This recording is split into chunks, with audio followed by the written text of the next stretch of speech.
Okay, so ito na ang ating iPad. Ayan. Yun lang yung dumating siya, oh. Parang hindi siya naka-ano. So, naka-open.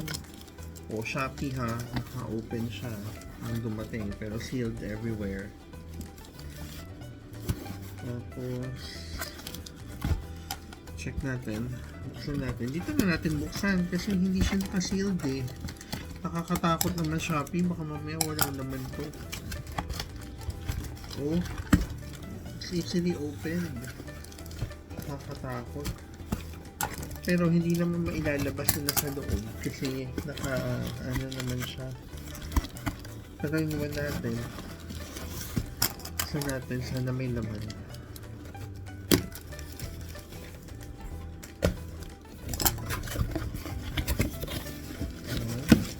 Ito na siya. Meron naman mga ano, ganun. Ano tawag siya? Air bubbles. So, ito na yung iPad. Tingnan natin kung tama. Sealed naman, sealed. Yun lang talaga yung issue kasi yung box niya na ano, parang tampered. So, this is the A16 iPad.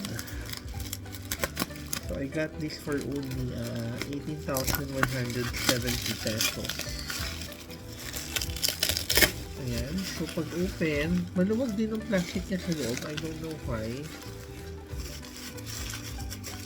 Siguro finesse nila bago nila shinip out. I don't know. Ganito lang yung plastic niya eh. Sealed naman din ang loob or additional packaging siguro to. Kasi normally wala namang plastic, diba? Siguro hindi nila shinwecrap. So, tama naman is 128GB iPad A16. And color silver.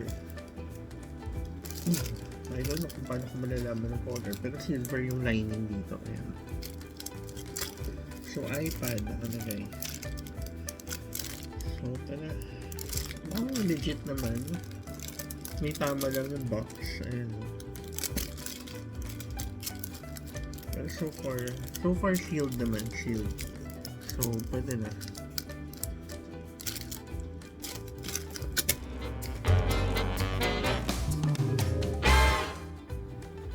At guys, ito na nga, na-setup na natin siya.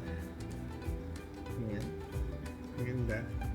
Actually, parang ano, wala na siyang pinagkaiba dun sa ano ko, sa iPad Pro ko na M1.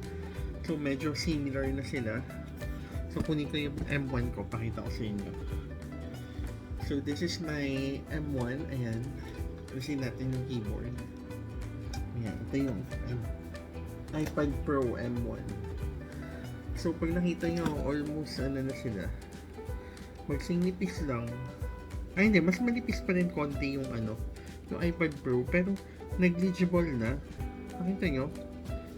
Negligible na yung nipis.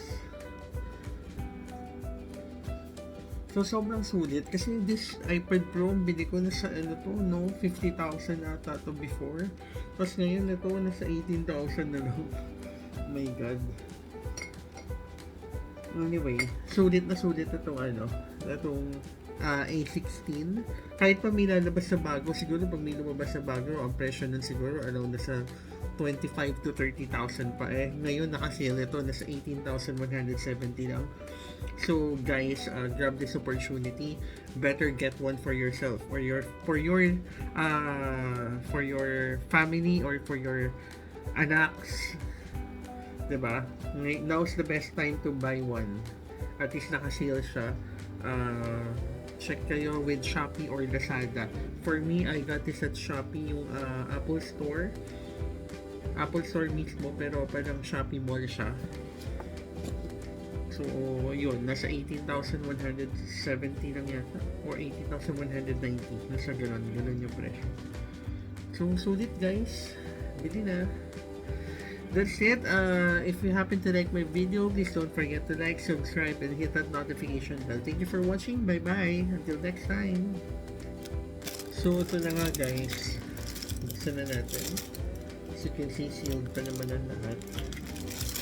So, check natin. Tama naman, iPad 128.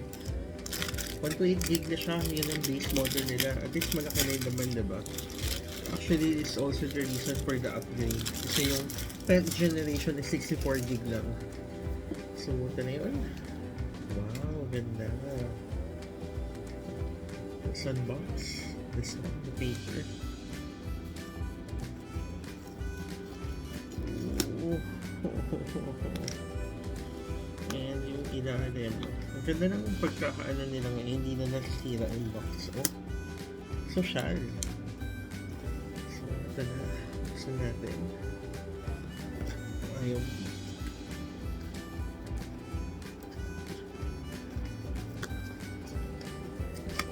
Yun. Wow. Ganda. Ayan. So, designed by Apple in California. Ito yung iPad. So, we can check muna. Wow, ganda. Nice. So nice. Ang ganda. Ang ganda ng silver, no? Very classic. Ganda. So, try natin. Open. Yun. Diba? Tapos na siya. Type C. May 4 na speakers. 1, 2, 3, and 4. Ang galing. Ang ganda. Actually, parang siyang parang siyang iPad Pro dati. Yung sa unang iPad Pro eh. Difference lang yung camera, syempre. Ganda. Ayan o. Hello. Ayan o. Basta. Diba? There. Setup na natin. Philippines. Default.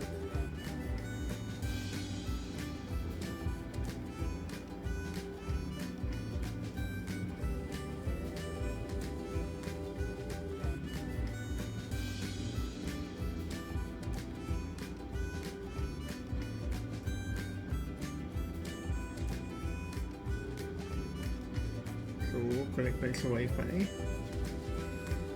Okay. So, it's gonna activate daw the iPad. Oh, so, yun siguro yung bago niya. So, nag-activate na. So, for the meantime na nag-activate siya, check muna natin nung laman nito. This one. Oh! May kasamang charger! Wow! Galing! Akala ko wala. Kasi yung old model parang wala eh. At least ngayon meron na. So, meron siya new chargers and new cable. Oo, maganda na yung cable niya, hindi na rubber. Yung parang ano na siya. Parang braided na wire. Mas matibay ito eh. Anyway, I'm so glad.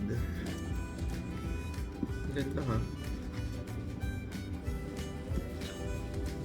iPad. Ayan yung manual. iPad. Ganda. Oh, so meron na siyang ganyan yung data privacy. So, continue. Age range. Adult. Touch ID later na.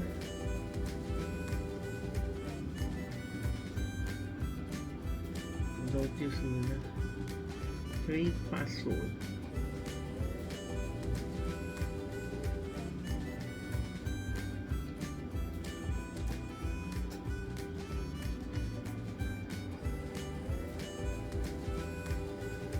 Ayan, so gumawa muna tayo ng passcode. Transfer. Dapat ito yung from another iPad eh. Don't transfer muna ako anything.